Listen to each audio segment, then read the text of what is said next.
நடிகை கீர்த்தி சுரேஷ் மீண்டும் பாலிவுட் படத்தில் நடிக்க ஒப்பந்தமாகியுள்ளதாக தகவல் வெளியாகியுள்ளது.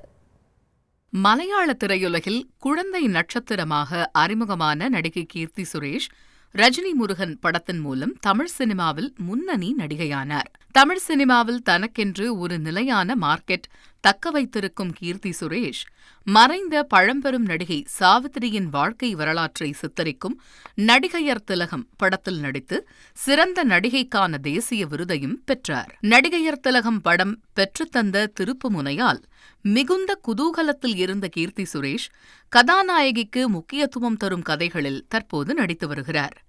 அந்த வரிசையில் பென்குயின், சாணி காகிதம் மற்றும் ரகுதாத்தா போன்ற படங்களில் நடித்தார். இந்த நிலையில் மீண்டும் ஹிந்தியில் நடிக்க கீர்த்தி சுரேஷ் ஒப்பந்தமாகி உள்ளார். கீர்த்தி சுரேஷுக்கு ஜோடியாக ராஜ்குமார் ராவ் நடிக்கிறார். செக்டார் 36 படத்தை இயக்கிய ஆதித்யா நிம்பல்கர் இந்த படத்தை இயக்குகிறார். இந்தியாவின் தற்போதைய கல்வி முறையை நையாண்டியாக பேசுவதே படத்தின் கதைக்களம் என படக்குழு தெரிவித்துள்ளது.